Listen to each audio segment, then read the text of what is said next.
Hello, ഏവർക്കും smart P C ഓൺലൈനിലേക്ക് സ്വാഗതം. അങ്ങനെ നിങ്ങൾ റിവിഷനൊക്കെ എഴുതി തുടങ്ങിയതിൽ ഭയങ്കര സന്തോഷമുണ്ട്. അപ്പോൾ റിവിഷനിൽ ഫുൾ മാർക്ക് വാങ്ങിയ പേര് മാത്രം ഈ വീഡിയോ ലാസ്റ്റ് ഞാൻ വായിക്കുന്നുണ്ട് കേട്ടോ. അപ്പം എല്ലാവരും കൃത്യമായി റിവിഷൻ എഴുതാനും മുഴുവൻ മാർക്ക് വാങ്ങി അത് കമൻറ്റ് ചെയ്യാനും ശ്രദ്ധിക്കുക. ഓക്കെ, നിങ്ങളുടെ ആ ഒരു ഇൻട്രാക്ഷൻ ഉണ്ടെങ്കിൽ നമുക്ക് കൂടുതൽ ഊർജ്ജം കിട്ടും. നിങ്ങൾ പഠിപ്പിക്കാനും നിങ്ങൾക്ക് കൂടുതൽ കാര്യങ്ങൾ പറഞ്ഞു തരാനും നിങ്ങൾക്ക് റിവിഷൻ നടത്താനും കൂടുതൽ ഊർജ്ജം കിട്ടും. അതുകൊണ്ട് കൃത്യമായി നിങ്ങൾ മാർക്ക് കമൻറ്റ് ചെയ്യണം. ഫുൾ മാർക്ക് ഇല്ലെങ്കിൽ നിങ്ങൾ കമൻറ്റ് ചെയ്യണം കേട്ടോ. ഫുൾ മാർക്ക് ഉള്ള ദിവസം നിങ്ങളുടെ പേര് ഞാൻ ഇവിടെ എന്തെങ്കിലും വീഡിയോയിൽ വായിക്കും. ഓക്കെ, അപ്പോൾ ഇന്നത്തെ കാര്യം എന്ന് വെച്ച് കഴിഞ്ഞാൽ ഇന്നലെ നമ്മൾ പാതി പഠിച്ചു വെച്ചിരിക്കുകയാണല്ലേ. ഏത് യൂറോപ്യന്മാരുടെ ആഗമനത്തിൽ നമ്മൾ വാസ്കോ ഡ ഗാമ പഠിച്ചു നിർത്തി. അതിൻ്റെ ബാക്കി നമ്മൾ പഠിക്കാറുണ്ട്. അൽമേഡയും ആൽബുക്കർക്കും പഠിക്കാറുണ്ട്. പിന്നെ നമുക്ക് POK സെക്ഷനിൽ നമ്മളിന്ന് മലയാളവും ഇംഗ്ലീഷും പഠിക്കും കേട്ടോ. ഈ മലയാളം ഇംഗ്ലീഷൊക്കെ നമ്മൾ പഠിക്കുന്ന സമയത്ത് നമ്മളിങ്ങനെ ഇത്തിരി സംസാരിച്ചൊക്കെയായിരിക്കും പഠിക്കുന്നത്. അത് എന്തെന്ന് വെച്ച് കഴിഞ്ഞാൽ നമ്മൾ ഈ പഠിക്കുന്ന സാധനം നമ്മുടെ മൈൻഡിൽ തന്നെ കിടക്കണം. നമ്മൾ വെറുതെ ഇങ്ങനെ വായിച്ച് പോയി കഴിഞ്ഞാൽ കിട്ടത്തില്ല. അതുകൊണ്ട് നിങ്ങൾ ശ്രദ്ധിച്ചിരുന്ന് നമ്മൾ ഏത് രീതിയിൽ അത് മനസ്സിലാക്കുന്നു ആ രീതിയിൽ തന്നെ നിങ്ങൾ മനസ്സിലാക്കാൻ ശ്രമിക്കുക. ഓക്കെ, അങ്ങനെ തന്നെ പഠിച്ചു പോകാം. എല്ലാത്തിനും മുമ്പ് റിവിഷനാണ്. ഇന്നലെ ഞാൻ പഠിപ്പിച്ച കാര്യങ്ങൾ ഇന്ന് റിവിഷൻ ഉണ്ട്. 20 മാർക്ക് റിവിഷൻ ഉണ്ട്. പിന്നെ ഉള്ളതെന്ന് വെച്ച് കഴിഞ്ഞാൽ വാട്സപ്പ് ഗ്രൂപ്പിലൊക്കെ നമ്മൾ നടത്തുന്ന പരീക്ഷകൾ കൃത്യമായി എഴുതി പോകണം കേട്ടോ. ഫ്രീ വാട്സപ്പ് ഗ്രൂപ്പിൽ ഫ്രീ ആയിട്ട് ടോപ്പിക് എന്ന പരീക്ഷകൾ നടത്തുകയാണ്. നമ്മളുടെ ഓൺലൈൻ ക്ലാസ് എടുക്കുന്ന നോട്ടുകൾ കൂടി നിങ്ങൾക്ക് തന്ന് പഠിപ്പിച്ച് പോവുകയാണ്. ഓക്കെ, അപ്പോൾ അതൊക്കെ കൃത്യമായി ഉപയോഗപ്പെടുത്തി പോവുക. ടെലഗ്രാം ചാനലിൽ നമ്മൾ ഈ PDF ഒക്കെ ഇടാറുണ്ട്, അത് നോക്കുക. ഓക്കെ, പിന്നെ നമ്മുടെ ഓൺലൈൻ ക്ലാസ്സുകൾ നമുക്ക് LGS, LPOP, LDC പരീക്ഷ ഇതിനൊക്കെ ഓൺലൈൻ ബാച്ചുകളുണ്ട്. നമ്മൾ പുതുതായിട്ട് LGSനും LPOPക്കും LDCക്കും ബാച്ചുകൾ നമ്മൾ ജനുവരിയോടെ അല്ലെങ്കിൽ ഡിസംബർ ലാസ്റ്റോടെ നമ്മൾ സ്റ്റാർട്ട് ചെയ്യുന്നുണ്ട്. അപ്പോൾ അതിൻ്റെ നോട്ടിഫിക്കേഷൻ, അതായത് നമ്മൾ എങ്ങനെയാണ് സ്റ്റാർട്ട് ചെയ്യുന്നത്, എങ്ങനെ നമ്മൾ ക്ലാസ് പോകുന്നതൊക്കെ പറഞ്ഞുകൊണ്ട് ഞാൻ വീഡിയോ ചെയ്യുന്നതാണ്. അപ്പോൾ അതിനൊക്കെ ജോയിൻ ചെയ്യാൻ താല്പര്യമുള്ളവർ ഇപ്പോൾ ഞാൻ ഒരു നമ്പർ കൊടുത്തിട്ടുണ്ട്, അതിൽ വിളിച്ച് ഇപ്പോഴും അഡ്മിഷൻ ഉറപ്പാക്കുക. ഓക്കെ, ക്ലിയർ ആണല്ലോ. ശരി, അപ്പോൾ നമുക്ക് ആദ്യം റിവിഷൻ, പിന്നെ അതിനുശേഷം POK സെക്ഷൻ, അതിനുശേഷം ടോപ്പിക് ക്ലാസ്, അങ്ങനെയാണ് ഇന്ന് ക്ലാസ് അറേഞ്ച് ചെയ്തിരിക്കുന്നത്. നമുക്ക് നേരെ റിവിഷനിലേക്ക് പോകാം. എല്ലാവരും സത്യസന്ധമായി ആത്മാർത്ഥമായി പരീക്ഷ എഴുതി മാർക്ക് ചെയ്യുക. ഓക്കെ, ക്ലിയർ ആണല്ലോ. ശരി, ചെയ്യൂടെ? ഓക്കെ, ശരി, സ്റ്റാർട്ട് ചെയ്യാം. ഇവിടെ ഒന്നാമത്തെ ചോദ്യം, ലഡാക്കിലെ ഹെമിസ് നാഷണൽ പാർക്കിലെ സംരക്ഷിത മൃഗം ഏതാണ്? ലഡാക്കിലെ ഹെമിസ് നാഷണൽ പാർക്കിലെ സംരക്ഷിത മൃഗം ഏതാണ്?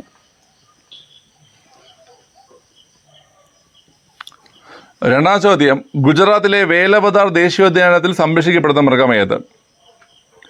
ഗുജറാത്തിലെ വേലവദാർ ദേശീയോദ്യാനത്തിൽ സംരക്ഷിക്കപ്പെടുന്ന മൃഗം ഏത്?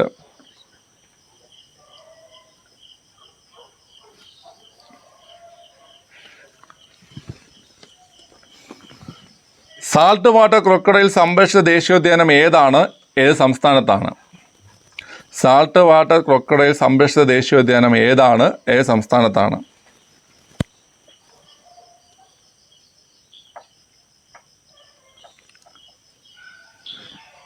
ഓക്കെ, ഇന്ത്യയിലെ കടുവകളെ സംരക്ഷിക്കുന്ന പ്രധാനപ്പെട്ട 3 ദേശീയോദ്യാനങ്ങൾ ഏതൊക്കെയാണ്?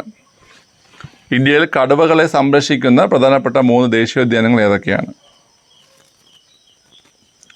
ബംഗാൾ കടുവകൾ, റോയൽ ബംഗാൾ കടുവകൾ. അഞ്ചാമത്തെ ചോദ്യം, ഇന്ത്യയിലെ 51ാമത്തെ കടുവാ സങ്കേതം ഏത്? സംസ്ഥാനം എഴുതണേ. ഇന്ത്യയിൽ 51ാമത്തെ കടുവാ സങ്കേതം ഏത്? ആറാമത്തെ ചോദ്യം, ലോകത്തിലെ ഏറ്റവും വലിയ വൈറ്റ് ക്രോക്കഡൈൽ പാർക്ക് ഏത് സംസ്ഥാനത്ത് സ്ഥിതി ചെയ്യുന്നു? ലോകത്തിലെ ഏറ്റവും വലിയ വൈറ്റ് ക്രോക്കഡൈൽ പാർക്ക് ഏത് സംസ്ഥാനം സ്ഥിതി ചെയ്യുന്നു?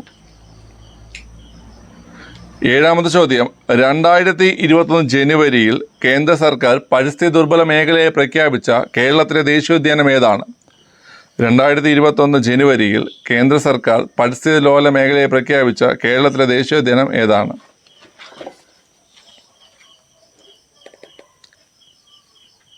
എട്ടാമത്തെ ചോദ്യം, ഇന്ത്യയിലെ 2ാമത്തെ പോർച്ചുഗീസ് വൈസ്രോയി ആരാണ്? ഇന്ത്യയിലെ 2ാമത്തെ പോർച്ചുഗീസ് വൈസ്രോയി ആരാണ്? 9ാം ചോദ്യം, ഇന്ത്യയിൽ നിന്ന് ആദ്യം മടങ്ങിപ്പോയ യൂറോപ്യന്മാർ ആരാണ്? ഇന്ത്യയിൽ നിന്ന് ആദ്യം മടങ്ങിപ്പോയ യൂറോപ്യന്മാർ ആരാണ്? 10ാം ചോദ്യം, ലന്തക്കാർ എന്ന് വിളിക്കുന്നത് ഏത് യൂറോപ്യന്മാരെയാണ്? ലന്തക്കാർ എന്ന് വിളിക്കുന്നത് ഏത് യൂറോപ്യന്മാരെയാണ്? 11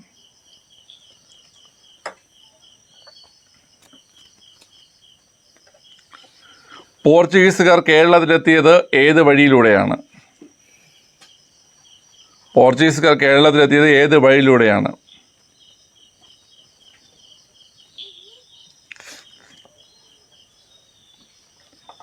12ാം ചോദ്യം, വാസ്കോ ഡ ഗാമ ഇന്ത്യയിലേക്കുള്ള യാത്ര ആരംഭിച്ച സ്ഥലം, വർഷം. വാസ്കോ ഡ ഗാമ ഇന്ത്യയിലേക്കുള്ള യാത്ര ആരംഭിച്ച സ്ഥലം, വർഷം. സ്ഥലം, വർഷം. 13 ചോദ്യം. വാസ്കോ ഡ ഗാമ സഞ്ചരിച്ച കപ്പലിൻ്റെ പേര്. വാസ്കോ ഡ ഗാമ സഞ്ചരിച്ച കപ്പലിൻ്റെ പേര്.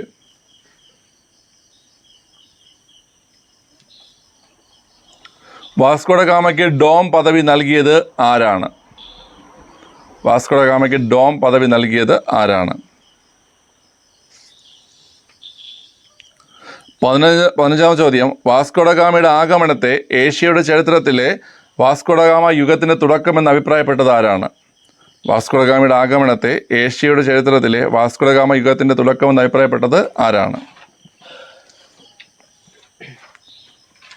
16 ചോദ്യം. വാസ്കോ ഡ ഗാമ പോർച്ചുഗീസ് വൈസ്രോയായി ഇന്ത്യയിലെത്തിയ വർഷം. വാസ്കോ ഡ ഗാമ പോർച്ചുഗീസ് വൈസ്രോയായി ഇന്ത്യയിലെത്തിയ വർഷം.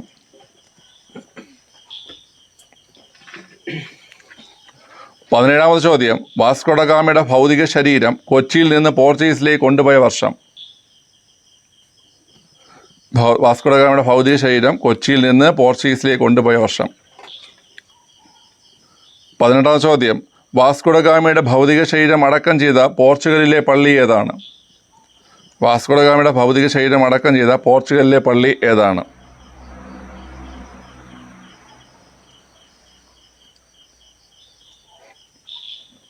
19 ചോദ്യം. വാസ്കോ ഡ ഗാമയുടെ ഭൗതിക ശരീരം ആദ്യം അടക്കം ചെയ്ത പള്ളി ഏതാണ്? സ്ഥലം ഏതാണ്? വാസ്കോ ഡ ഗാമയുടെ ഭൗതിക ശരീരം ആദ്യം അടക്കം ചെയ്ത പള്ളി, സ്ഥലം രണ്ടും എഴുതണം. പള്ളി, സ്ഥലം രണ്ടും എഴുതണം. എഴുതിയല്ലോ. 20 ചോദ്യം. ഇന്ത്യയിലേക്ക് എത്തിയ യൂറോപ്യന്മാരുടെ ക്രമം എഴുതുക. ഇന്ത്യയിലേക്ക് എത്തിയ യൂറോപ്യന്മാരുടെ ക്രമം എഴുതുക. ഇന്ത്യയിലേക്ക് എത്തിയ യൂറോപ്യന്മാരുടെ ക്രമം എഴുതുക.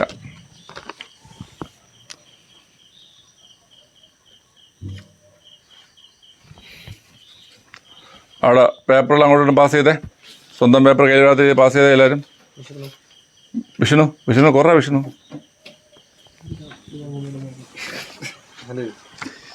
പെട്ടെന്ന് പേപ്പർ നോക്കണം. തുടങ്ങാം. മോനെ, ലഡാക്കിലെ ഹെമിസ് നാഷണൽ പാർക്കിലെ പ്രധാന സംരക്ഷിത മൃഗം ഹിമപ്പുലി. 2ാം ചോദ്യം വിഷ്ണുവിനോടാണ്. ഗുജറാത്തിലെ വേലവദാർ ദേശീയോദ്യാനത്തിൽ സംരക്ഷിക്കപ്പെടുന്ന മൃഗം ഏതാ? കൃഷ്ണമൃഗം. സാൾട്ട് വാട്ടർ ക്രൊക്കഡൈൽ സംരക്ഷിത ദേശീയോദ്യാനം ഭിട്ടാർകണിക, ഒഡീഷ. ബംഗാൾ കടുവകളുടെ ആവാസ കേന്ദ്രമായിട്ടുള്ളത് ബംഗാൾ കടുവ, മനാസ്, ജിം കോർബറ്റ്, സുന്ദർബൻസ്. 2021 ഫെബ്രുവരിയിൽ ഇന്ത്യയിൽ 51ാമത്തെ കടുവ സങ്കേതമായി പ്രഖ്യാപിച്ചതാ? ശ്രീവില്ലിപുത്തൂർ, മേഘമല, തമിഴ്നാട്. ഓക്കെ. ലോകത്തിലെ ഏറ്റവും വലിയ വൈറ്റ് ക്രൊക്കഡൈൽ പാർക്ക് ഏത് സംസ്ഥാനത്ത്? സുബിനെ, ഇവിടെ പറ. ഒഡീഷ. 2021 ജനുവരിയിൽ കേന്ദ്ര സർക്കാർ പരിസ്ഥിതി ദുർബല മേഖലയെ പ്രഖ്യാപിച്ച കേരളത്തിലെ ദേശീയോദ്യാനം മതികെട്ടാഞ്ചോല. ഇന്ത്യയിലെ 2ാമത്തെ പോർച്ചുഗീസ് വൈസ്രോയി അൽബുക്കർക്ക്. ആദ്യം തിരികെ പോയ, ഇന്ത്യയിൽ നിന്ന് ആദ്യം മടങ്ങിപ്പോയ യൂറോപ്യൻ ഡച്ചുകാർ. ലന്തക്കാർ എന്ന് വിളിക്കുന്ന ആരാടാ? ഡച്ചുകാരൻ. പോർച്ചുഗീസുകാർ കേരളത്തിൽ എത്താൻ ഉപയോഗിച്ച വഴി ഏതാ? കേപ്പ് ഓഫ് ഗുഡ് ഹോപ്പ് അല്ലെങ്കിൽ ശുഭപ്രതീക്ഷ മുനമ്പ്. ഓക്കെ. വാസ്കോ ഡ ഗാമ ഇന്ത്യയിലേക്കുള്ള യാത്ര ആരംഭിച്ച വർഷവും സ്ഥലവും? ലിസ്ബൺ 1497. വാസ്കോ ഡ ഗാമ സഞ്ചരിച്ച കപ്പലിന്റെ പേരെന്താ? Saint Gabriel. ഈ ഡോം പദവി നൽകിയതാരാ? വാസ്കോ മാനുവൽ ഒന്നാമൻ. ഓക്കെ. വാസ്കോ ഡ ഗാമയുടെ ആഗമനത്തെ ഏഷ്യയുടെ ചരിത്രത്തിലെ വാസ്കോ ഡ ഗാമ യുഗത്തിന് തുടക്കം എന്ന് അഭിപ്രായപ്പെട്ട ചരിത്രകാരൻ? Sardar K M Panikkar. Vasco ഡ ഗാമ പോർച്ചുഗീസ് വൈസ്രോയി ഇന്ത്യയിലേക്ക് എത്തിയ വർഷം? 1524. വാസ്കോ ഡ ഗാമയുടെ ഭൗതിക ശരീരം കൊച്ചിയിൽ നിന്ന് പോർച്ചുഗലിലേക്ക് കൊണ്ടുപോയ വർഷം? 1539. വാസ്കോ ഡ ഗാമയുടെ ഭൗതിക ശരീരം അടക്കം ചെയ്ത പോർച്ചുഗലിലെ പള്ളി? ജെറോണിമസ് കത്തീഡ്രൽ. എവിടെയാത്? ലിസ്ബൺ. വാസ്കോ ഡ ഗാമയുടെ ഭൗതിക ശരീരം ആദ്യം അടക്കം ചെയ്ത് എവിടെ? അതിലെ സെന്റ് ഫ്രാൻസിസ് പള്ളി, കൊച്ചി. യൂറോപ്യന്മാർ ഇന്ത്യയിലേക്ക് എത്തിയ ക്രമം എന്ന് പറയും? പോർച്ചുഗീസുകാര്, ഡച്ചുകാര്, ബ്രിട്ടീഷുകാര്, ഫ്രഞ്ചുകാര്. ഓക്കെ, ശരി. അപ്പൊ മാർക്ക് ഒന്ന് എഴുതി കൊടുത്തേ. ശരി, ഓക്കെ. ജോബിന് എത്ര മാർക്ക്? 20. വാവ്. എനിക്ക് വാവില്ല. 20. ഷാനു വാവ്. ഓക്കെ. അതിലും വാവുണ്ട്. ദേവരെ കൊണ്ടൊക്കെ ഉണ്ട് വാവ്. ഓക്കെ. സന്തോഷം. നിങ്ങൾ നല്ലപോലെ പഠിച്ചിട്ടുണ്ട്. നിങ്ങളുടെ മാർക്കും കമൻറ്റ് ചെയ്യുക. നിങ്ങളുടെ മാർക്ക് എന്ത് ചെയ്യുക? കമൻറ്റ് ചെയ്യുക.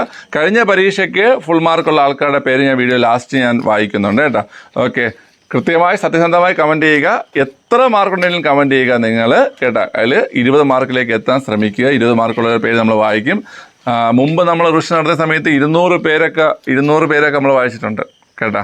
പിന്നീട് നമ്മൾ ഈ ഓണവും ഇതൊക്കെ വന്ന സമയത്താണ് നമ്മുടെ ക്ലാസ്സിലൊക്കെ കുറച്ച് ബ്രേക്കായി പോയത്. പിന്നെ ഈ മഴയും പ്രശ്നമൊക്കെ വന്നതുകൊണ്ടാണ്. ഇനി നമുക്ക് തന്നെ റെസ്റ്റ് എടുക്കാൻ സമയമില്ല. ഇനി മഴയാണെങ്കിൽ നമ്മൾ റൂമിൽ കൊണ്ടുപോയി ഷൂട്ട് ചെയ്യും.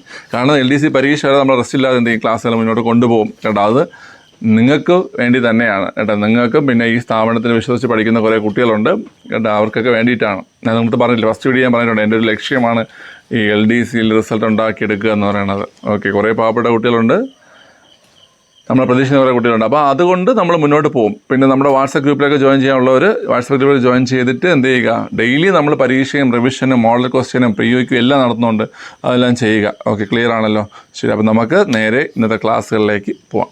ശരി, ഓക്കെ. അപ്പോൾ ഇന്നത്തെ നമ്മൾ POQ സെക്ഷനിലേക്കാണ് നമ്മൾ പോകുന്നത് കേട്ടോ. POQ സെക്ഷൻ നമ്മളൊരു പ്രീവിയസ് ചോദ്യങ്ങളോ അതിൻ്റെ എക്സ്പ്ലനേഷനാണ് നോക്കാൻ പോകുന്നത്. പിള്ളേരെ, ഒന്നാം ചോദ്യം, ഇനൻ എന്ന വാക്കിൻ്റെ അർത്ഥം എന്താണ്? ഇനൻ നിങ്ങൾക്ക് ഓപ്ഷൻ തരാം. ദിക്ക്, മേഘം, ദിവസം, സൂര്യൻ. ഇനൻ എന്ന വാക്കിൻ്റെ അർത്ഥം എന്താണ്? സൂര്യൻ എന്നാണ്. ഇനൻ എന്ന വാക്കിൻ്റെ അർത്ഥം എന്താണ് പിള്ളേരെ? സൂര്യൻ എന്നാണ്. ഓക്കെ, ശരി. ആക്രന്ദനം നന്ദനത്തിലെ ഇന്ത്യയാണ് ആക്രന്ദനം എന്താ? ചന്ദനം. ആക്രന്ദനം എന്ന വാക്കിൻ്റെ അർത്ഥം എന്താ അറിയോ? ആക്രന്ദനം സൂര്യനല്ല. ആക്രന്ദനം എന്നത് നമ്മൾ കുട്ടിക്കാലത്തൊക്കെ ഇത് ചെയ്യും. ആക്രാന്തം അതെനിക്ക് ഇപ്പോഴും ഉണ്ട്, കുട്ടിക്കാലത്ത് മാത്രമല്ല. ആക്രാന്തം എന്ന് വെച്ചാൽ വലിയ കരച്ചിൽ നിലവിളി കേട്ടാ. ആക്രാന്തം എന്ന് വെച്ചാൽ വലിയ കരച്ചിൽ അല്ലെങ്കിൽ നിലവിളി. ഓക്കെ, അടുത്ത് അനുജ്ഞ. ജായി ന്യായമാണ്. ഞാൻ പറയുമ്പോൾ ചിലപ്പോൾ തെറ്റിപ്പോവും. ഇവിടെ ഞാൻ ഇവിടെ കൊടുത്തിരിക്കും കേട്ടോ. അനുജയല്ല, അനുജ്ഞ. ഓക്കെ, അനുജ്ഞ എന്താണ്? അനുകമ്പയൊന്നുമല്ല കേട്ടോ. കൽപ്പന അല്ലെങ്കിൽ അനുവാദം കേട്ടോ. അനുജ്ഞ എന്ന് വെച്ചാൽ എന്താണ്? കൽപ്പന അല്ലെങ്കിൽ അനുവാദം. ഓക്കെ, അടുത്ത് അഭിഭൂതം.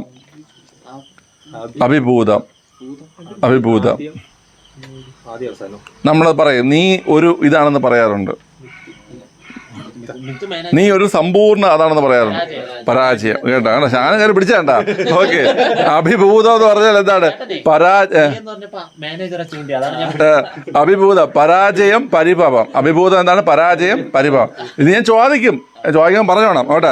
അപ്പൊ അവിടെ പറ, ആക്രന്ദനം എന്താ? ആക്രന്ദനം വലിയ കരച്ചിൽ അല്ലെങ്കിൽ നിലവിളി. അടുത്ത അനുജ്ഞ, കൽപ്പന അല്ലെങ്കിൽ അനുവാദം. അഭിഭൂതം, പരാജയം, പരിഭവം. പ്രാജ്ഞൻ. നീ ഒരു പ്രാജ്ഞനാണ്. നീ ഒരു പ്രാജ്ഞനാണ്. വിദ്വാൻ. പ്രാജ്ഞൻ എന്ന് വെച്ചാൽ പ്രാജായി ന്യായാണ്. പ്രാജ്ഞൻ, വിദ്വാൻ. ഓക്കെ, പ്രാജ്ഞൻ, വിദ്വാൻ. ഞാൻ പ്രാജ്ഞനാണ്. ഞാനൊരു പ്രാജ്ഞനാണെന്നാണ് അവള് പറയണത് കേട്ടാ. ആ കുട്ടി പ്രാജ്ഞൻ, വിദ്വാൻ. അടുത്ത് സംശയമല്ല, സംശ്രയം. ദോഷയുടെ ശായാണ് സംശ്രയം. അതിന് ആശ്രയം. അത് ആരെ ആശ്രയിക്കാതില്ല, ആശ്രയം. സംശയം എന്ന് വെച്ചാൽ എന്താണ്? ആശ്രയം. ആശ്രയം കേട്ടാ. ഓക്കെ, അടുത്ത് ശമം. ദോഷയുടെ ശമം. ക്ഷമാമല്ല, അവന്റെ കൈകളുടെ ക്ഷമാമല്ല, ശമം.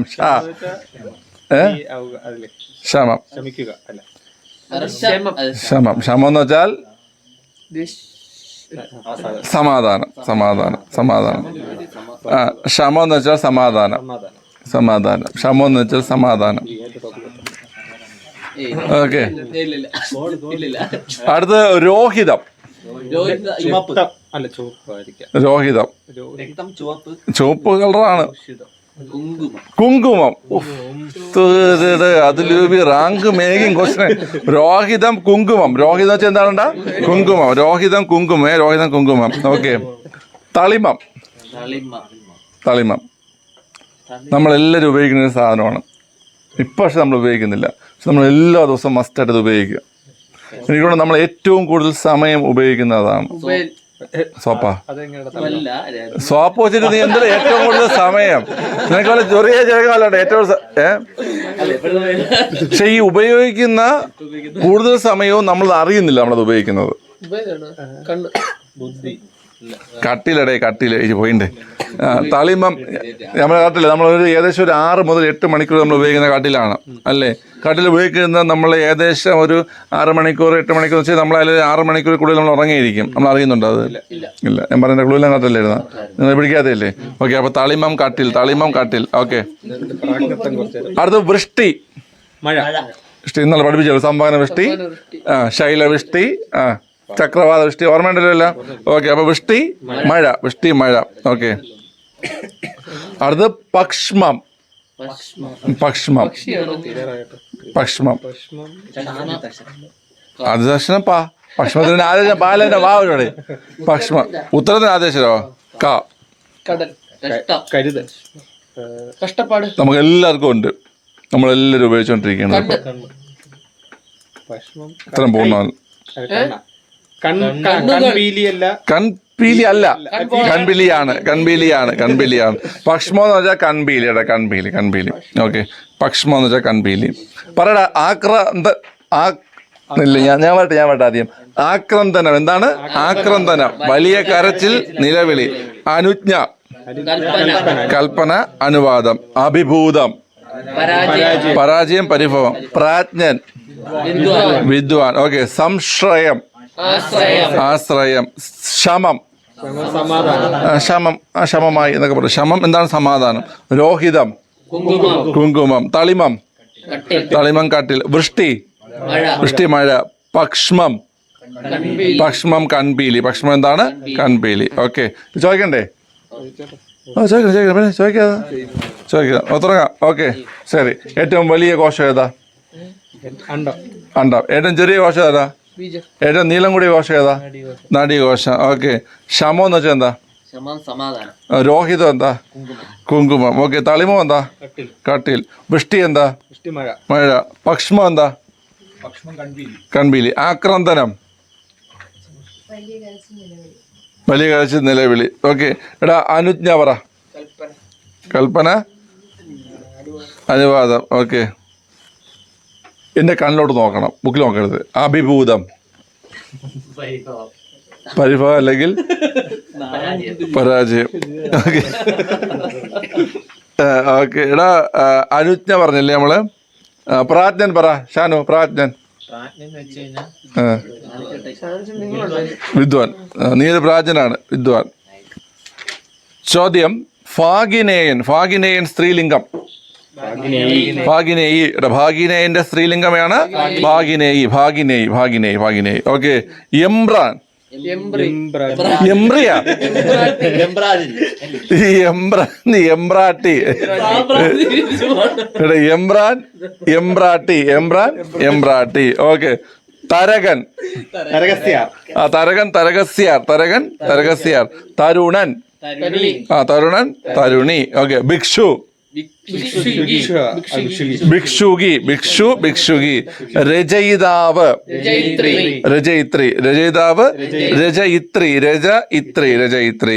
രുദ്രൻ, രുദ്രൻ, രുദ്രാണി. രുദ്രൻ, രുദ്രാണ്. ഓക്കെ. അപ്പൊ ഫാഗിനേയൻ, ഫാഗിനേയി. എംബ്രാൻ, എംബ്രാട്ടി. തരകൻ, തരകസ്യാർ. തരുണൻ, തരുണി.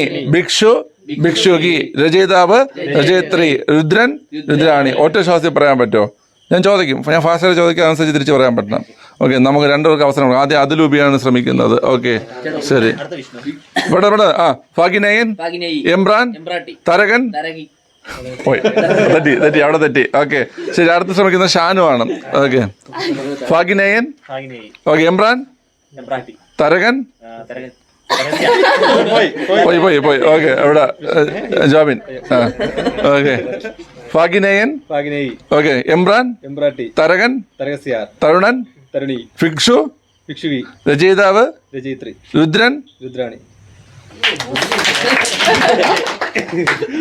என்னடாவும் எப்படி எப்படி எப்படி சார் இது என்னடா ഓക്കെ. ശരി സുബിന, പക്ഷേ ഇംഗ്ലീഷ് എന്നുള്ള ചോദ്യമാണ്. ഓക്കെ, ചോദ്യം നിങ്ങൾ ജസ്റ്റ് ഒന്ന് എഴുതിക്കോ. I always break and drop thing. I always break and drop thing. THING ആണ് thing. Full stop. I am labeled as dash. Clear ആണല്ലോ? ഓക്കെ, ഞാൻ ഓപ്ഷൻസ് തരാം. Question, I always break and drop thing. I am labeled as dash. Okay. Option A, black sheep. Option B, butterfinger. Option B, butterfinger. Option C, born with a silver spoon in mouth. Option D, anarchist.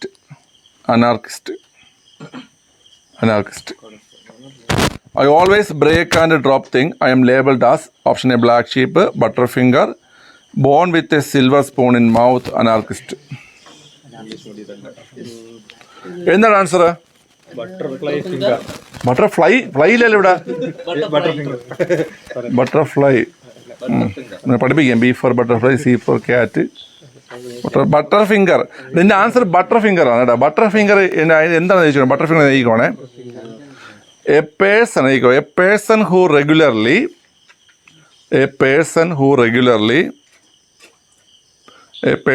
regularly drops or fails to keep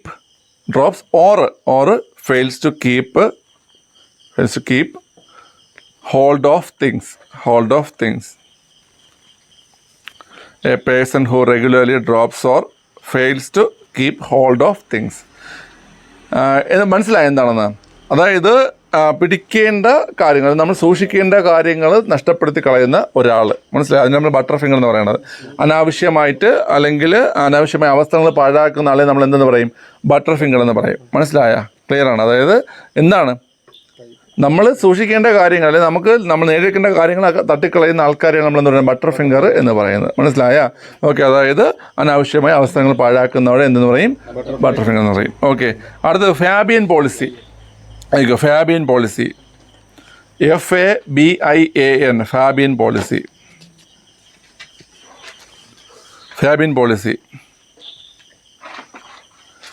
അതിൻ്റെ meaning എഴുതിക്കോ കേട്ടോ. Fabian പോളിസിയുടെ meaning എഴുതിക്കോ. Policy of delaying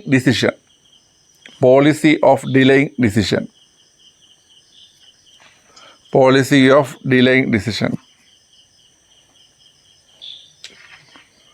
എന്തെന്നറിയോ? നിങ്ങൾക്ക് എല്ലാവർക്കും Fabian policy ഉണ്ടെന്നാണ് എൻ്റെ ഒരു വിശ്വാസം. ബുദ്ധി കാര്യങ്ങൾ വെച്ച് താമസിപ്പിക്കുന്നവൻ കേട്ടോ. താമസിപ്പിക്കുന്നവനാണ് കേട്ടോ. അപ്പോൾ ഫാബിയൻ പോളിസി എന്ന് വെച്ചാൽ എന്താണ്? കാര്യങ്ങൾ വെച്ച് താമസിക്കും. അപ്പോൾ ഇന്ന് ചെയ്യാനുള്ളത് നാളെ ചെയ്യാം, നാളെ ചെയ്യാനുള്ളത് മറ്റന്നാൾ ചെയ്യാം. അങ്ങനെ കാര്യങ്ങൾ വെച്ച് താമസിക്കുന്ന ആൾക്കാരുടെ ആ ഒരു രീതിയെ പറയുന്ന പേരാണെന്ത്? Fabian policy. മനസ്സിലായി? ഫാബിയൻ പോളിസി എന്ന് വെച്ചാൽ എന്താണ്? കാര്യങ്ങൾ വെച്ച് താമസിപ്പിക്കുക. ഓക്കെ, ക്ലിയർ ആണല്ലോ. അടുത്ത് far and away.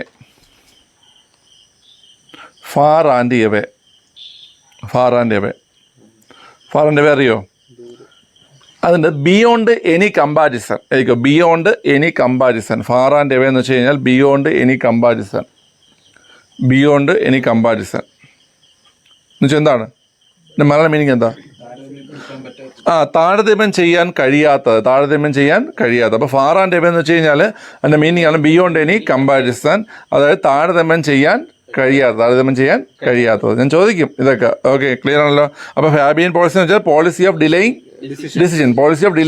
Decision. Okay, far and away എന്ന് വെച്ച് കഴിഞ്ഞാൽ എന്താണ് പിള്ളേരെ? Beyond any comparison, beyond any comparison. Okay, അടുത്ത് beat around the bush, beat around the bush. ബഷിന് BUSH ആണ്, beat BEAT, beat around the bush, beat around the ബഷ്.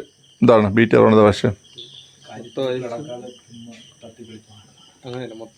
നീ ഇംഗ്ലീഷിലൊക്കെ അത്യാവശ്യം പുലിയാണല്ലോ നീ. ബീറ്റ് അറൗണ്ട് ദ നീ എന്ത് ഉത്തരം പറഞ്ഞല്ലേ? ഇതൊരു ഒരു ബന്ധമില്ലാത്തൊരു ഉത്തരം നിങ്ങൾ പറഞ്ഞിരുന്നല്ലേ?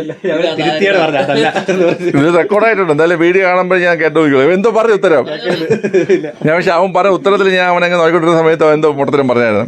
എടാ ബീറ്റ് അറൗണ്ട് ദ ബഷ് എൻ്റെ ഇംഗ്ലീഷിൽ ഇത് എഴുതിക്കോ. Evade the issue, evade EVADE, evade the issue, evade the issue, evade the issue. ഇവിടെ എന്താണെടാ? വിഷയത്തിൽ നിന്ന് വ്യതിചലിക്കുക. ബീറ്റ് അറൗണ്ട് ദ വശം എന്ന് വെച്ചാൽ എന്താണ് പിള്ളേരെ?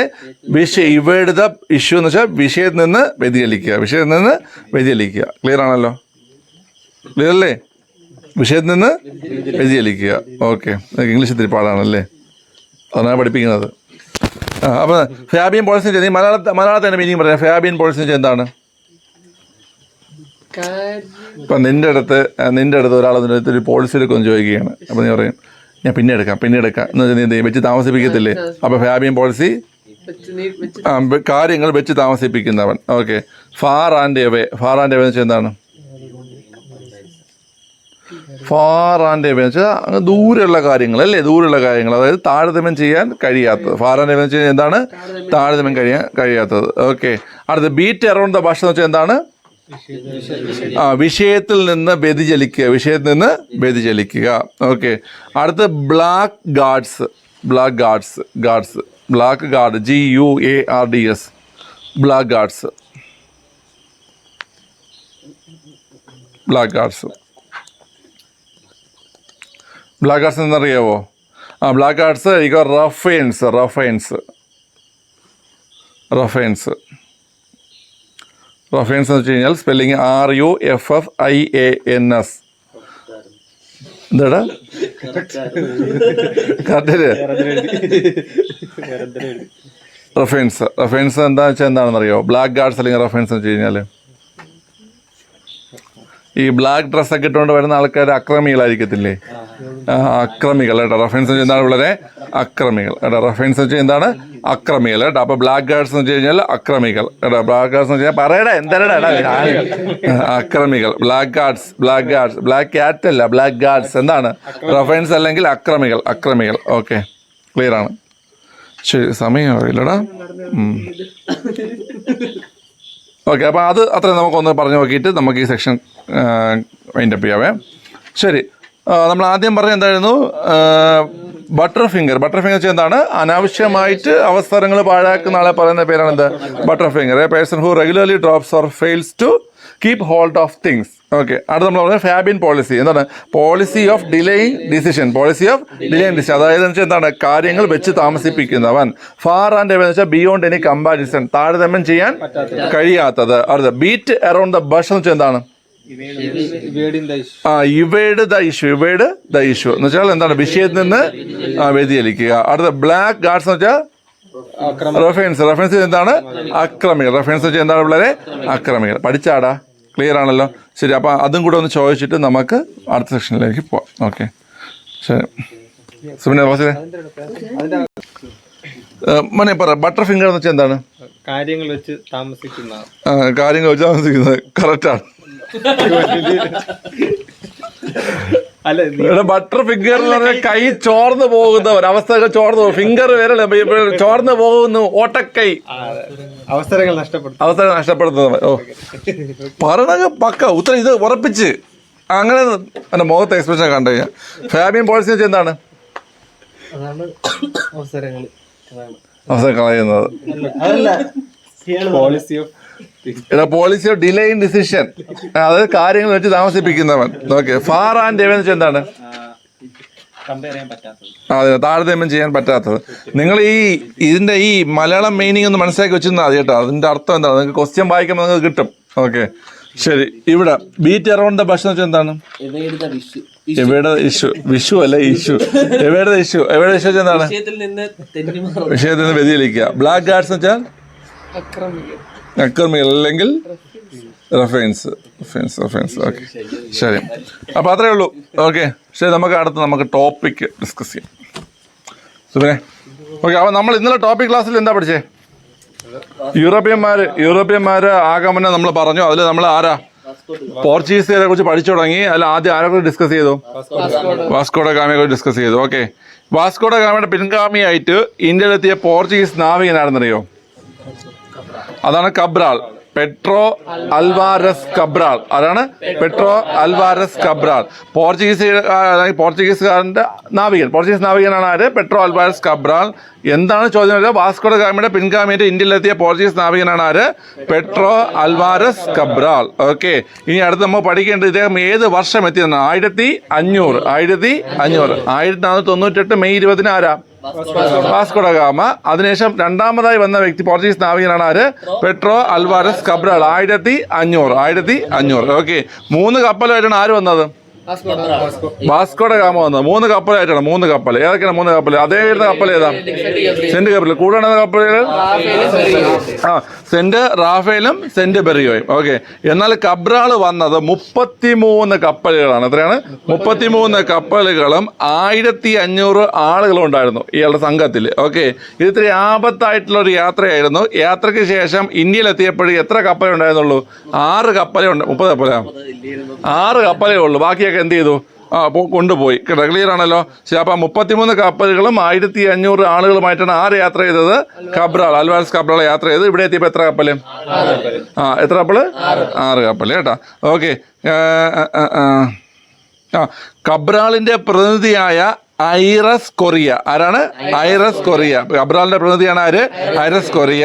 ഈ കോഴിക്കോടാണ് വന്നത് അല്ലേ? കോഴിക്കോടിലെ പേര് വരുന്നത്. അപ്പൊ കോഴിക്കോട് ആ ഭാഗത്തെ ഭരണാധികാരിയാണ് ആര്? സാമൂതിരി. ആരാണ്? സാമൂതിരി. സാമൂതിരിയുമായി ഒരു ധാരണയിലെത്തി. എന്ത് ചെയ്തു? ഒരു ധാരണയിലെത്തി. തൽഫലമായി കോഴിക്കോട്ട് ഒരു വ്യാപാരശാല നിർമ്മിക്കാനുള്ള അനുവാദം ആർക്ക് ലഭിച്ചു? പോർച്ചുഗീസുകാർക്ക് ലഭിച്ചു. ഓക്കെ, അപ്പൊ അൽവാരസ് കബ്രാളിന്റെ പ്രതിനിധിയാണ് ആര്?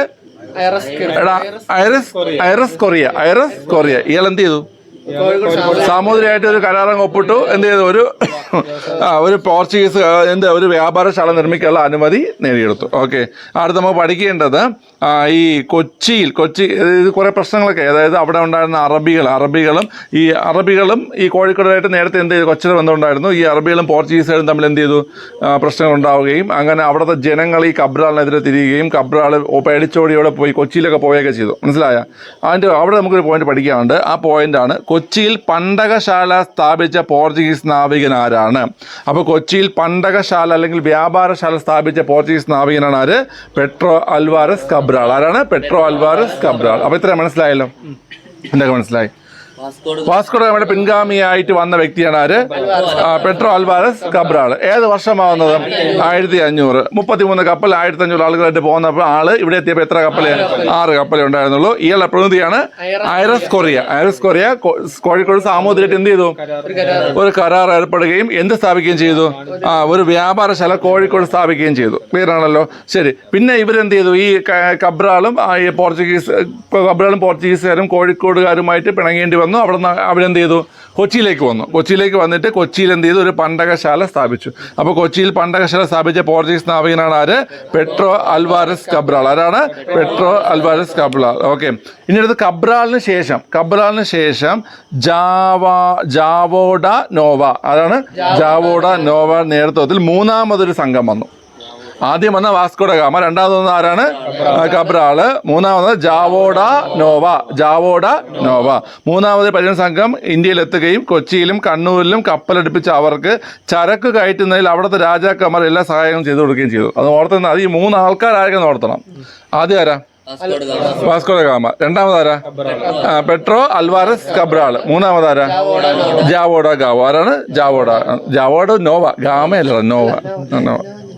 സോറി, ആദ്യം പോയി ജിമ്മിൽ പോയ ജാവോ ഡ നോവ.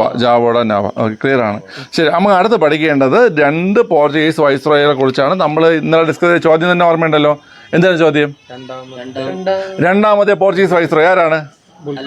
അൽബുക്കർക്ക്. നമുക്ക് ആദ്യം പഠിക്കേണ്ടത് ഇന്ത്യയിലെ ആദ്യത്തെ പോർച്ചുഗീസ് വൈസ്രോയായ ഫ്രാൻസിസ്കോ ഡി അൽമേഡ. എന്താണ്? Francisco de Almeida. Okay, Francisco de Almeida. അപ്പം പഠിക്കേണ്ട ആളാണ് ഫ്രാൻസിസ്കോ ഡി അൽമേഡ. 1505 മുതൽ 1509 വരെയാണ് ഇദ്ദേഹത്തിന്റെ കാലഘട്ടം. കാലഘട്ടം ഏതാണ്? 1505 മുതൽ 1509 വരെ. പേരെന്ന് പറയടാ. Francisco de Almeida. ചോദ്യം ഇതാണ്, ഇന്ത്യയിലെ ആദ്യത്തെ പോർച്ചുഗീസ് വൈസ്രോയ് ആരാണ്? ഫ്രാൻസിസ്കോ ഡി അൽമേഡയാണ് ഇന്ത്യയിലെ ആദ്യത്തെ പോർച്ചുഗീസ് വൈസ്രോയ് കേട്ടോ. പോർച്ചുഗീസ് പ്രദേശങ്ങളുടെ ആദ്യത്തെ രാജപ്രതിനിധിയായി 1505 ഇദ്ദേഹം എന്ത് ചെയ്തത്? നിയമിതനായത്. അത് പോർച്ചുഗീസുകാരുടെ പ്രദേശങ്ങളുടെ ആദ്യത്തെ രാജപ്രതിനിധിയായിട്ട് ഇദ്ദേഹം ഏത് വർഷം? 1505 എന്ത് ചെയ്തു? നിയമിതനായി. 5 ദ്വീപ്, കണ്ണൂർ, മലാക്ക, കൊച്ചി എന്നിവിടങ്ങളിൽ കോട്ടകൾ ബലപ്പെടുത്തുകയും പുതിയ കോട്ടകൾ നിർമ്മിക്കുകയായിരുന്നു അദ്ദേഹത്തിന്റെ പ്രധാന പരിപാടി. ഓക്കെ, അപ്പൊ എവിടേക്കട? 5 ദ്വീപ്, കണ്ണൂർ, മലാക്ക, കൊച്ചി. പറ.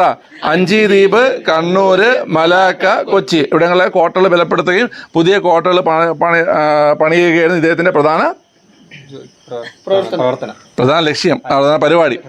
ശക്തമായ നാവികപ്പടയെ വളർത്തിയെടുക്കുന്നതിലൂടെ സമുദ്ര മേധാവിത്വം സ്ഥാപിച്ച് പോർച്ചുഗീസ് വ്യാപാരം വളർത്തുക എന്ന നയമാണേത്?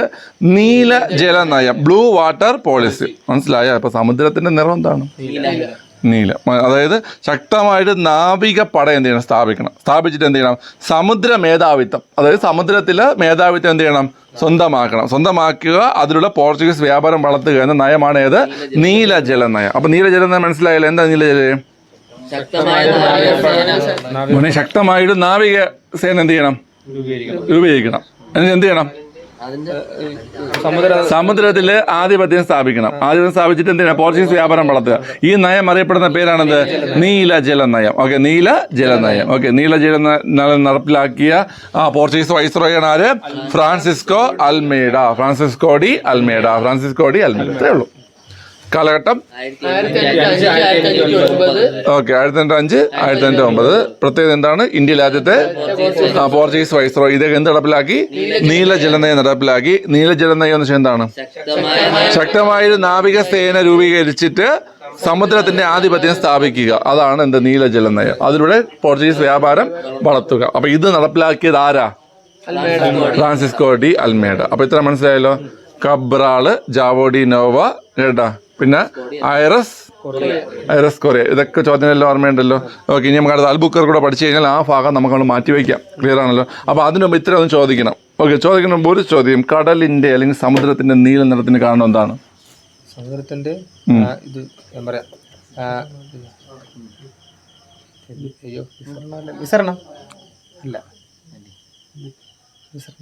വിസരണം. കണ്ടെത്തിയതാരാ?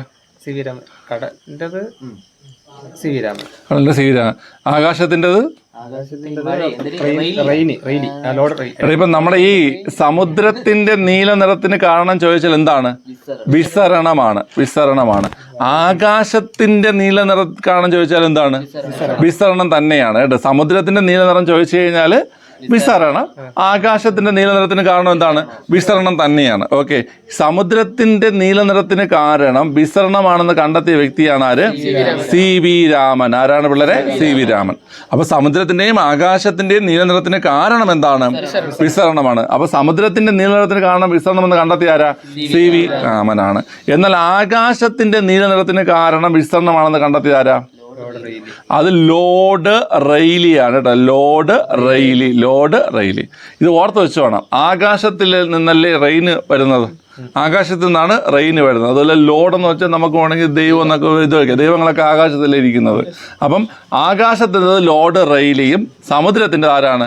CV രാമനും. ആകാശത്തിൻ്റെത് ലോർഡ് റെയ്ലി, സമുദ്രത്തിൻ്റെത് CV രാമൻ. മനസ്സിലായല്ലോ?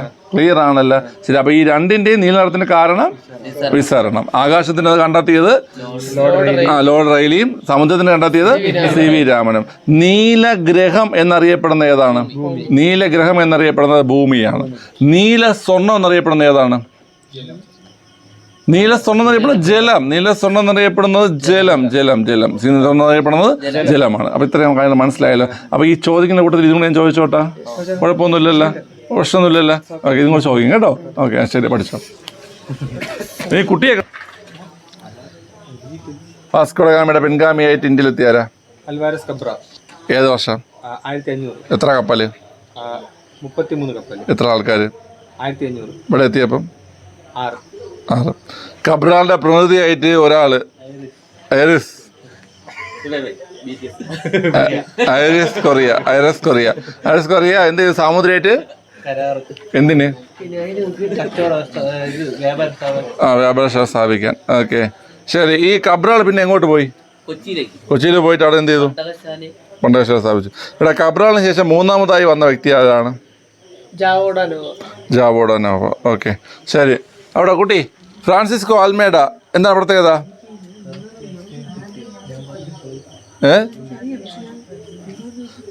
വൈസ്രോയ്. ഇന്ത്യയിലെ ആദ്യത്തെ പോർച്ചുഗീസ് വൈസ്രോയ്. കാലഘട്ടം പറയേ. 1505 1509. ഓക്കെ, അവിടെ ഈ ഇദ്ദേഹം നടപ്പിലാക്കിയൊരു നയമുണ്ട്, നീല ജലനയം. എന്താണ് നീല ജലനയം?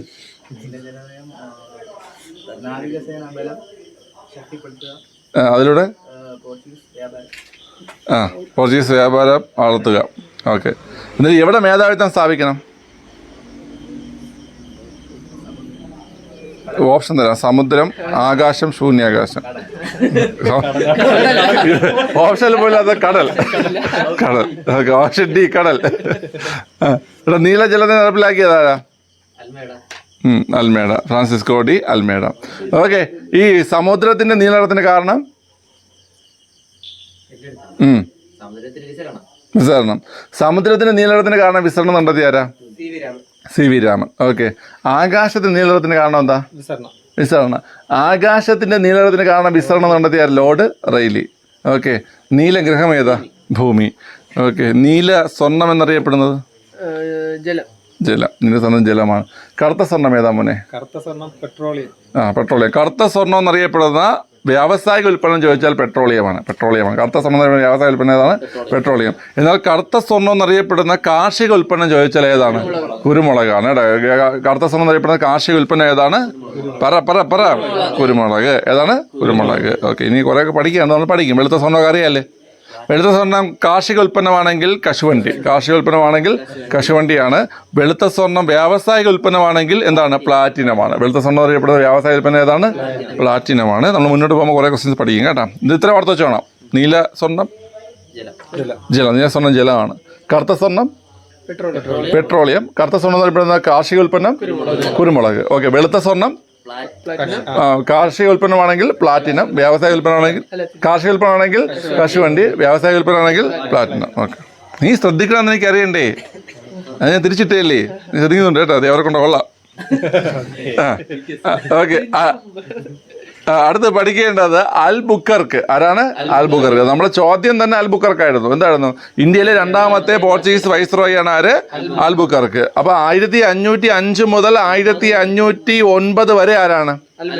അൽമേഡയാണ്. 1509 മുതൽ 1515 വരെയാണ് ആര്? അൽബുക്കർക്ക്. ആരാണ്? അൽബുക്കർക്ക്. ഓക്കെ, നമുക്ക് നോക്കാം. അൽബുക്കർക്ക് നോക്കാം. ഇന്ത്യയിലെ രണ്ടാമത്തെ പോർച്ചുഗീസ് വൈസ്രോയാണ് ആര്? അൽബുക്കർക്ക്. ഇന്ത്യയിൽ പോർച്ചുഗീസ് സാമ്രാജ്യത്തിന്റെ സ്ഥാപകനായി അറിയപ്പെടുന്ന ആരെയാണ്? അൽബുക്കർക്കിനെയാണ്. ഇന്ത്യയിൽ പോർച്ചുഗീസ് സാമ്രാജ്യത്തിന്റെ സ്ഥാപനമായി അറിയപ്പെടുന്ന ആരെയാണ്? അൽബുക്കർക്കിനെയാണ്. ഇന്ത്യയിൽ പോർച്ചുഗീസ് കോളനി വൽക്കരണത്തിന് നേതൃത്വം നൽകിയ വൈസ്രോയി ആരാണ്? അൽബുക്കർക്ക്. ഇവിടെ മറ്റേങ്ങൾക്ക് പ്രധാനപ്പെട്ട 3 ചോദ്യങ്ങളേ ഉള്ളൂ. ഒന്ന് എന്താണ്? നീലജലനയം. പിന്നെ 2 ആദ്യത്തെ വൈസ്രോയി. മൂന്നാമത്തത് എന്താണ്? ആ കോട്ടകൾ ശക്തിപ്പെടുത്താൻ ശ്രമിച്ച ആള് ആരാണ്? അൽമേഡ. ബാക്കി പ്രധാനപ്പെട്ട ചോദ്യങ്ങളെല്ലാം ഇങ്ങനെ വേണം. രണ്ടാമത്തെ വൈസ്രോയി ആണ്. പോർച്ചുഗീസ് സാമ്രാജ്യത്തിന്റെ സ്ഥാപകനാണ്. അതുപോലെ പോർച്ചുഗീസ് കോളനിവൽക്കരണം നേതൃത്വം കൊടുത്തതെല്ലാം ആരാണ്? അൽബുക്കർക്കാണ്. കോഴിക്കോട് നഗരം ആക്രമിച്ച പോർച്ചുഗീസ് വൈസ്രോയി ആരാണ്? അൽബുക്കർക്കാണ്. കോഴിക്കോട് നഗരം ആക്രമിച്ച പോർച്ചുഗീസ് വൈസ്രോയി ആരാണ്? അൽബുക്കർക്ക്. ഓക്കെ, അപ്പൊ എത്ര പോയിന്റ് പഠിച്ചു നമ്മള്? 4. ആദ്യം കാലഘട്ടം 509 515. രണ്ടാമത്തെ വൈസ്രോയി, സാമ്രാജ്യത്തിന്റെ സ്ഥാപകൻ, കോളനിവൽക്കരണ നേതൃത്വം നൽകിയ വൈസ്രോയി. 5ാമത് കോഴിക്കോട് നഗരം ആക്രമിച്ച പോർച്ചുഗീസ് വൈസ്രോയി. പോർച്ചുഗീസുകാരും ഇന്ത്യക്കാരും തമ്മിലുള്ള വിവാഹത്തെ മിശ്ര കോളനി വ്യവസ്ഥ എന്നാണ് അറിയപ്പെടുന്നത്. മനസ്സിലായി? മിശ്ര കോളനി വ്യവസ്ഥ എന്നാണ് അറിയപ്പെടുന്നത്. ആ വിവാഹത്തെ പ്രോത്സാഹിപ്പിച്ച പോർച്ചുഗീസ് വൈസ്രോയാണ് ആര്? അൽബുക്കർക്ക്. മനസ്സിലായി? അപ്പൊ പോർച്ചുഗീസുകാരും ഇന്ത്യക്കാരും തമ്മിലുള്ള വിവാഹത്തെ ആര് പ്രോത്സാഹിപ്പിച്ചു?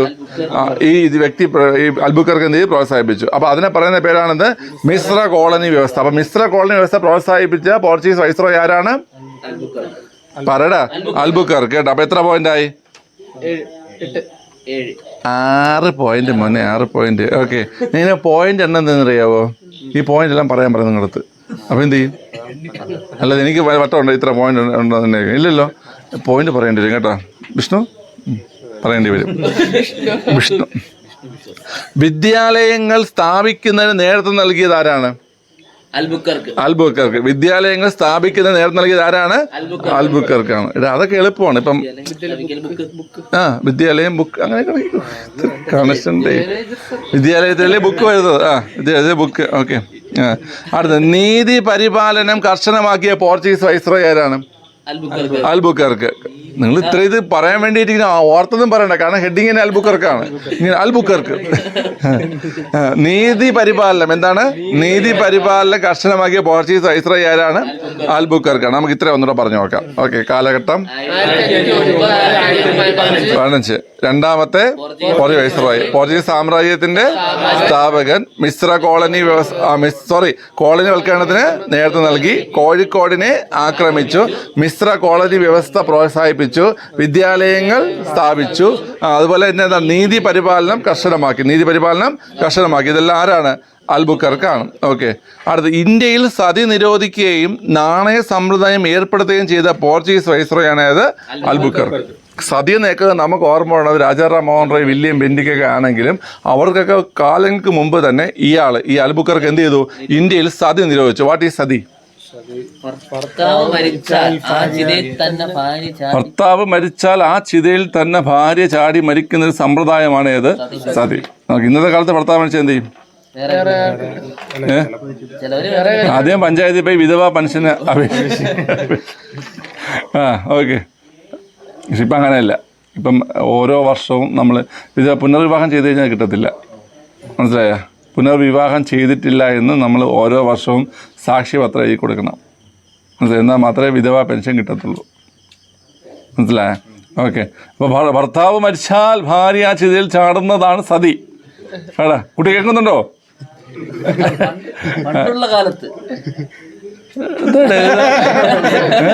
നീ എവിടെ കണ്ടു തുടങ്ങിയത്? എത്ര കാലമായി? അത് 4-5 വർഷം. നീ എന്നെ കണ്ടു തുടങ്ങി എത്ര വർഷമായി? ഏട്ടൊന്നുമല്ല, 10-12 വർഷത്തിൽ കൂടുതലായി. കേട്ടാ, തക്ക സമയത്ത് കാല് മാറി. ഇവിടെ നമ്മൾ ഇനി എങ്ങനെ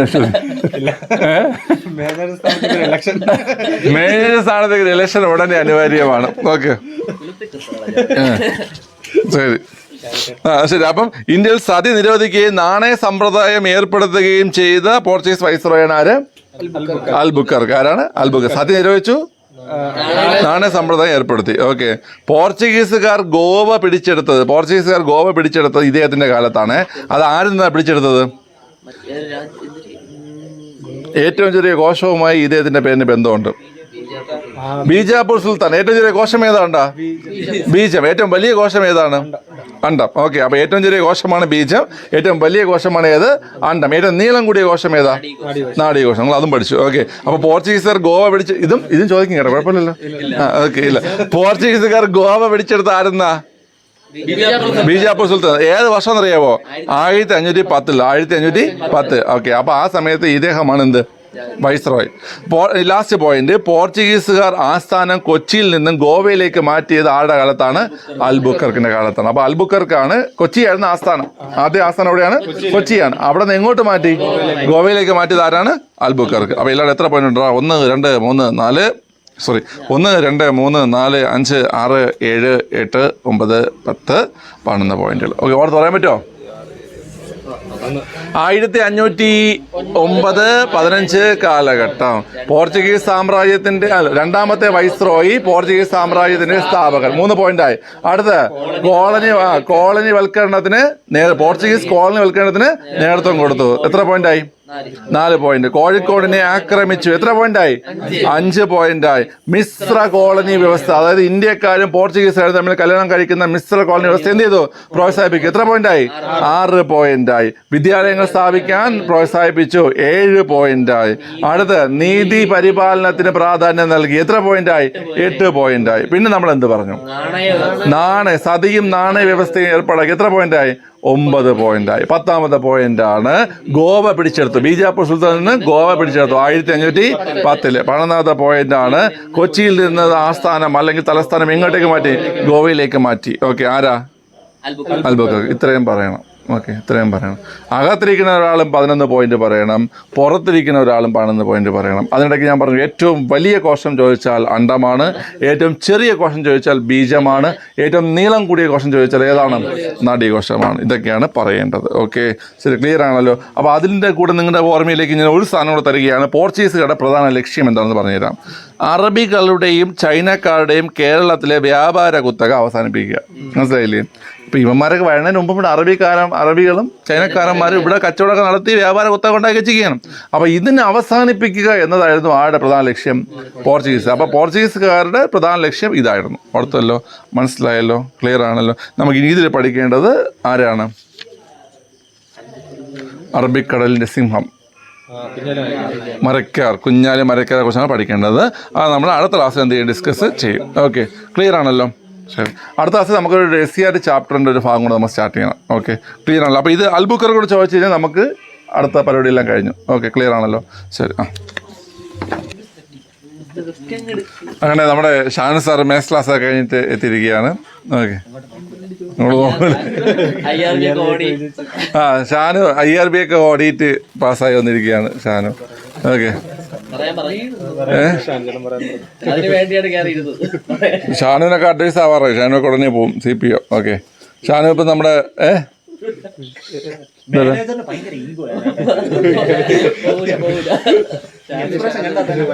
ഓക്കെ,